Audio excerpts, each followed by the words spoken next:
What's up, people? How's it going? Today's video is a Lumix G9 with various lenses, and I would class these as the less pro lenses, but doesn't mean they're less quality lenses, and also very affordable lenses for the Micro Four Thirds system. So I'm not going to do a long intro. I'll leave some information for the end of this video, so if you're interested in these lenses that I've used, then stay tuned to the end and I shall divulge.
So thanks for sticking around and watching the video and the ending, the outro to this video as well.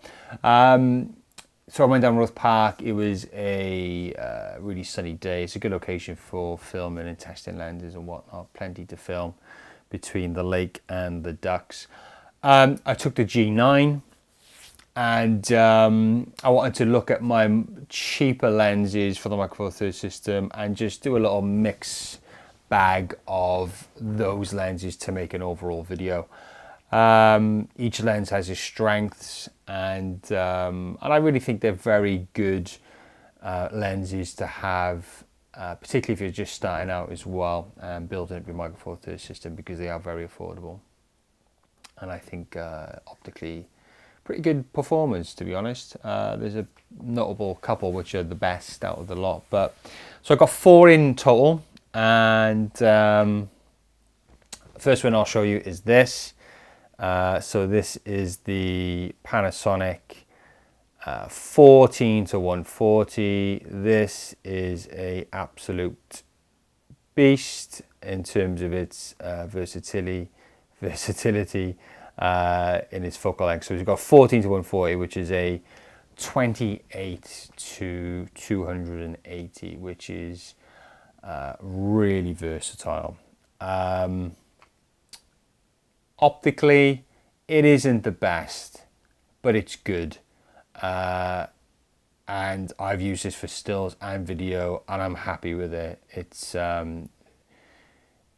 It's what anybody could want from a all-rounder. Now you can get the Mark II version. This is the Mark I, so it's a bit faster. I think the optics are a bit better, and I think it has weather sealing. So, you know, but happy with that lens. Second lens I took down is another zoom, and it's this bad boy. This is the Panasonic 12 to 60. Now I did have the Leica 12 to 60 before this, so this one's a bit slower at 3.5 to 5.6. I think it's 5.6. Yes, it is. And the Leica was 2.8 to f4, which, you know, I think most people who use that just leave it at f4. So not a big difference in f-stops, but, you know, in terms of optics, it's a little bit better than the Panasonic, but not by a great deal, if I'm totally honest with you. It's better built as well, and it's also weather sealed, whereas this... Oh, this is weather sealed. Yes, this is weather sealed. I apologize. This is actually weather sealed, which is another plus to this. But like I said, I did have the Leica. I've got this now instead. I don't regret downgrading to this.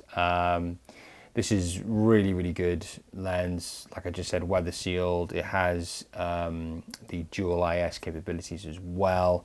So, you know, you don't have to really stress about a tripod and whatnot. And of course the 12 to 60, which is a 24 to 120, is another really good walkabout lens. But if you do want to take the 14 to 140, you find something a bit smaller and a bit brighter in terms of f-stops, then the 12 to 60 is a really good option. And of course you've got the weather sealing.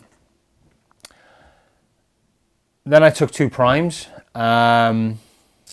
And this first one is the 25mm f1.7, a really, really good lens to have in the kit bag, as you know, you got a very versatile focal length in the 25mm, which is a 50mm full frame equivalent, and you got the f1.7, so decently good in low light. And yeah, it's just a really fun lens to have. Everybody wants a 50mm because, like I said, it's a very versatile focal length. Nice and sharp too. Yeah, and for video, it's a really nice lens to use. You've got a nice clean look to the lens. And again, you can throw the background with little to no effort too. This lens, I've used a lot for stills, but equally as good for video, and it's a lens I've shown you guys before for other videos I've done. Paired this up with the GH2 recently, and really enjoying this. So this is the Olympus 45mm f1.8, and again, it's similar to the 25mm. This is a low light capable lens, and very good portraiture lens too, particularly as this is a 90mm full frame equivalent, so really throws out the background and creates some lovely images. Again, another sharp lens like the 25mm. So yeah, I mean, if you're just starting out and you had literally just the 12 to 60 and 2 primes, I mean, and look how small they had as well, that's ridiculous, you know, fit them in my hand. You're set up to go. I mean, you got a nice wide to reasonably telephoto kind of lens here. Then if you're struggling with a bit of low light, you've got a 25 and a 45 there. Brilliant. Or equally 40 to 40, 40 to 140 and a 45mm and a 25mm. Choices are endless, and we're blessed with the Micro Four Thirds system, as they have a lot of very good lenses and some very affordable. I think the cheapest was the 45mm Olympus, that was about £100, but the rest you can get it for like a couple of £100, which is very affordable for what they are. So that's it for me. Thanks for watching, and goodbye.